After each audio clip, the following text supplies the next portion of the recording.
Mummy जी, आखिर ये कैसा रिवाज है? रश्मि, रश्मि कहाँ हो तुम? मेरी चाय कहाँ है? रश्मि बहू, बाथरूम में मेरा गर्म पानी रखा कि नहीं? मम्मी, मेरा होमवर्क तो करवा दो, नहीं तो कल टीचर सबके सामने पनिश करेगी। मम्मी, मेरा एग्जाम है, ये याद नहीं हो रहा है, करवा दो ना प्लीज। भाभी देखो ना, धोबी ने मेरी शर्ट कैसी प्रेस की है, जरा एक हाथ मार दो ना। ऐसी सुबह से लेकर रात तक उसके नाम की गूंज घर भर में सुनाई देती रहती और वो फिरकनी की तरह हर एक की फरमाइश पूरी करने दौड़ पड़ती। रश्मि, राघव की पत्नी, दो प्यारे प्यारे बच्चों की माँ, सास ससुर की सेवा करती बहू, ननंद देवरों के नखरे उठाती प्यारी भाभी, ऐसे कई रिश्तों से बंधी भरे पूरे घर की सबसे बड़ी बहू होने के नाते सारी जिम्मेदारियां उसी के ऊपर थोपकर सब निश्चित से हो चुके थे। बस उसके गहने, रुपये, पैसे और महंगी साड़ियों को संभालकर सासू माँ ने अपने पास रख लिया था कि वार त्योहार पर ज़रूरत पड़ने पर ले लेना। पर अक्सर ऐसा होता कि जब रश्मि को ज़रूरत महसूस होती तो सासू माँ के पास जमा पैसे घर खर्च में खत्म हो गए होते और गहने लॉकर से लाने की उन्हें याद नहीं रहती। कुछ महंगी सिल्क की साड़ियाँ ननंद रानी को पसंद आने पर उसे दे दी गई। धीरे धीरे रश्मि ने उनसे मांगना ही छोड़ दिया। उसकी खुशियों की किसी को कोई परवाह ही नहीं थी, जैसे वो बस सबकी ज़रूरतें पूरी करने का एक माध्यम बन गई थी। जब भी उसकी किसी मामले में बहुत ज़रूरत होती तो घर भर का प्यार उसी पर न्यौछावर होने लगता, खासकर पति राघव का। वैसे तो राघव का स्वभाव अच्छा था, पर रश्मि को उसकी एक बात बहुत खटकती थी। जब काम होता तो उनका कुछ ज़्यादा प्यार उस पर उमड़ने लगता। वैसे उन्हें उसकी खुशी से ज़्यादा कोई सरोकार नहीं रहता। अब उसके देवर रोहन की शादी भी तय हो गई। घर की बड़ी बहू होने के नाते सारी जिम्मेदारियां फिर उसी के जिम्मे थी, जिसे वो बखूबी निभा भी रही थी। शादी बहुत अच्छे से निपट गई। आखिर आन्या उसकी देवरानी बनकर आ ही गई। लगभग सारे मेहमान भी जा चुके थे। सब मेहमानों के चले जाने के बाद अगली रात रश्मि अपना मोबाइल देखने लगी। ये क्या रश्मि, छोड़ो अपना फ़ोन, मैं तो तुम्हारे जैसे पत्नी पाकर धन्य हो गया। मेरी जान, तुमने शादी का पूरा काम बहुत अच्छे से संभाल लिया। रश्मि कुछ नहीं बोली, बस फीकी सी मुस्कान उसके चेहरे पर आ गई। रोहन की शादी बिना विघ्न इतने धूमधाम से बस तुम्हारे कारण ही हो पाई रश्मि। जब सारे रिश्तेदार तुम्हारी तारीफ करते हैं तो मेरा सीना गर्व से चौड़ा हो जाता है, राघव ने कहा। शादी के 6 सालों में वो अब इस प्यार के इजहार का अर्थ बहुत अच्छी तरह समझ ही चुकी थी। क्या बात है मेरी जान, इतनी चुप क्यों हो? कुछ बोल क्यों नहीं रही हो? मैं बहुत थक गई हूँ, बहुत नींद आ रही है मुझे, रश्मि ने धीमे स्वर में कहा। सबके लिए स्नेह है और बस मेरे लिए ही नहीं। रश्मि को घुटन महसूस होने लगी।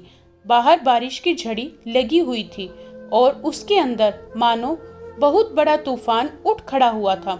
पर अब तो उसकी राघव से लड़ाई तक करने की इच्छा खत्म हो गई थी। लड़ाई भी उससे की जाती है जिससे कभी कोई उम्मीद हो। रश्मि देखो ना, कितना सुहाना मौसम है, तुम्हारा पसंदीदा बारिश का। अब तो आन्या आ गई है, तुम्हें भी थोड़ा आराम मिल जाएगा। अब घर के सब काम उसे संभला दो और अपना पूरा ध्यान मुझ पर और अपने बिट्टू पर लगाओ। राघव ने भूमिका बनानी शुरू कर दी।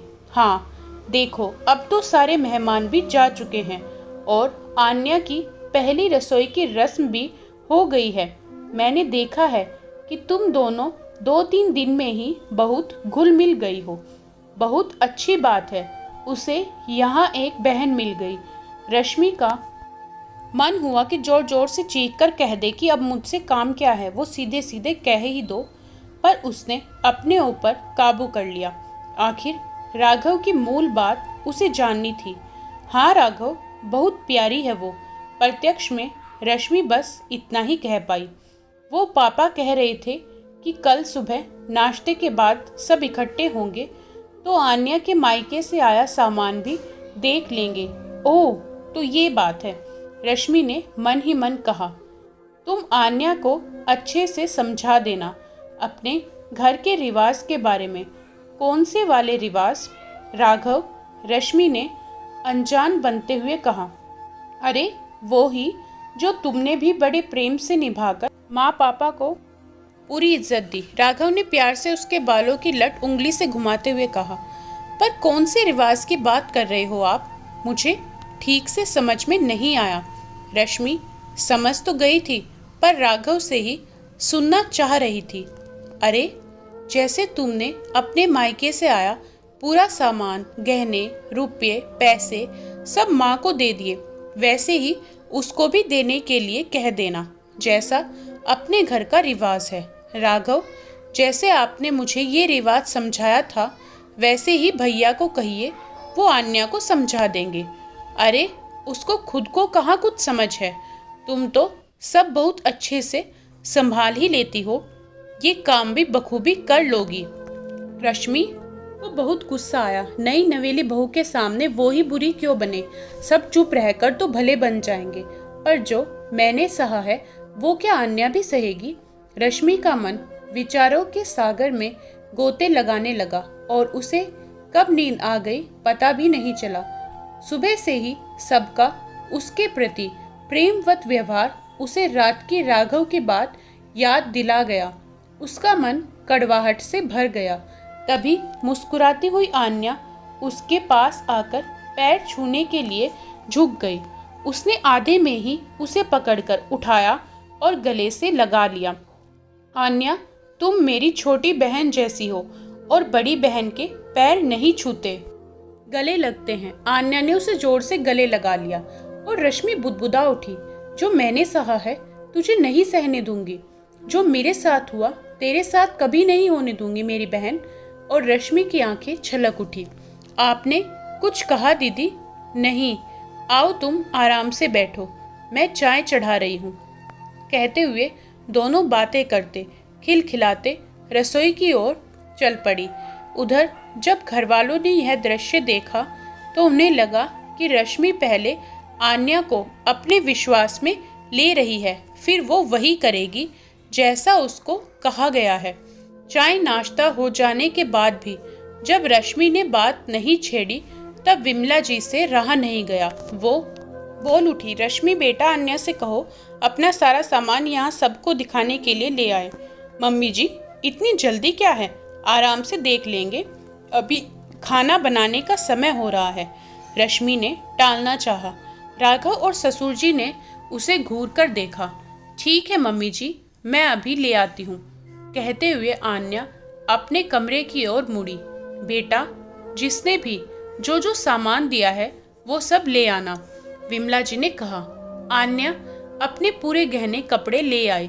बेटा, वो आपको कैश भी मिला है ना, वो भी ले आओ, ससुर जी ने बेशर्मी से कहा। आन्या ने प्रश्नवाचक नजरों से रश्मि की तरफ देखा।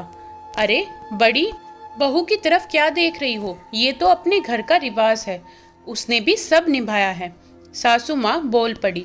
रश्मि ने उसे इशारे से सब कैश ले आने को कहा। आन्या बेटा, ये सब पैसे रश्मि को दे दो, वो गिन लेगी। रश्मि ने चुपचाप पैसे गिनकर वापस आन्या की ओर बढ़ा दिए। रश्मि आन्या को क्यों वापस पैसे दे रही है? ला बेटा, ये सब पैसे तू अपने पापा जी को दे दे और ये सब गहने उठाकर मेरे कमरे में चल, अलमारी में रख देती हूँ। विमला जी ने रश्मि को आदेश दिया। आन्या का चेहरा उतर गया। चिंता मत कर बेटा, ये सब तेरी सासू माँ के पास सुरक्षित रहेगा, तुझे जब चाहिए वो निकाल कर देगी। अपने घर का यही रिवाज है, बहुएं अपना सब सामान सासू माँ को सौंपकर निश्चित हो जाती हैं। बड़ी बहू ने भी खुशी खुशी अपना सब सामान दे दिया है ना रश्मि? बेटा बताओ छोटी बहू को, ससुर जी ने यथासंभव अपनी आवाज में मिठास खोलते हुए कहा। पर पापा जी, इन पैसों से तो बहुत सी चीजें खरीदनी है और फिर अभी नई नई शादी हुई है तो कुछ गहने तो रोज ही पहनने पड़ेंगे। आन्या ने सकुचाते हुए कहा। हाँ तो सब तुम्हारा ही तो है बेटा, कौन से गहने रुपए भागे जा रहे हैं, अपने घर में सब बिल्कुल सुरक्षित ही रहेगा। जब कहोगी मैं निकाल कर दे दूंगी। देखो रश्मि भी अपना सब कुछ मुझे ही सौंपकर कितनी निश्चित हो गई है। सासू माँ ने रश्मि की तरफ देखकर हामी भरने का इशारा किया। मम्मी जी, आपने बिल्कुल सही कहा कि गहने रुपए अपने घर में सुरक्षित हैं ही, तो फिर आपकी अलमारी में रहें या आन्या की क्या फर्क पड़ता है। अब देखिए ना, मुझे ही आपसे बार बार मांगने में शर्म आती है, तो फिर ये तो नई नई है, कैसे मांग पाएगी। अभी इसी के पास रहने दीजिए, इसे भी तो जिम्मेदारी संभालने दीजिए। रश्मि की बात सुनकर आन्या ने चैन की सांस ली। तभी ससुर जी की तेज आवाज सुनाई दी। ये कौन सा नया रिवाज ला रही हो बहू, जो अभी तक होता आया है वही होगा। सारे रुपए गहने तुम्हारी सासू माँ ही संभाल कर रखेगी। राघव, ये रश्मि क्या बकवास कर रही है, लगता है अपने घर के रीति रिवाज भूल गई है। ससुर जी का बदला रूप और सासू माँ का तमतमाता चेहरा देखकर आन्या को सब माजरा समझ में आ गया। उसने रश्मि की तरफ कृतज्ञता भरी नजरों से देखा और कहा, अपने घर के रीति रिवाजों का मैं भी सम्मान करती हूँ, पर दीदी सही कह रही हैं, हमें भी अब अपनी जिम्मेदारियों का एहसास होना चाहिए। जब तक हम अपनी चीजें खुद संभाल कर रखना नहीं सीखेंगे, तब तक दूसरों की जिम्मेदारियां कैसे उठाएंगे। वैसे भी मम्मी जी के अब आराम करने के दिन हैं, इतनी टेंशन उन्हें देना ठीक नहीं है। कहते हुए आन्या ने अपना सब सामान समेटकर अपनी अलमारी में रख लिया। रश्मि के होठों पर मुस्कुराहट आ गई। आन्या की बात सुनकर घर में मानो भूचाल आ गया। देवर रोहन चुपचाप खड़े थे, पर बात बढ़ती देख उन्होंने आन्या का पक्ष लेते हुए कहा, मम्मी पापा रहने दीजिए ना कुछ दिन, ये सब आन्या के पास ही उसके भी अपने कुछ अरमान हैं, फिर सब सामान तो हमारे घर का ही है ना, कहीं नहीं जाएगा। कुछ दिनों बाद मैं खुद ही आपके पास रख दूंगा। रश्मि ने राहत की सांस ली। उसने प्रश्नवाचक नजरों से राघव की ओर देखा। राघव ने नजरें झुका ली। वो भी अब समझ चुके थे कि काश उन्होंने भी शुरू से ही रश्मि का साथ दिया होता, तो आज उसके पास उसके गहने और रुपए सुरक्षित होते। अपने भाई और बहन की शादी में हाथ तंग होने और बाद में बनवाकर दे देने का झूठा आश्वासन देकर रश्मि के अधिकांश गहने बढ़ चुके थे।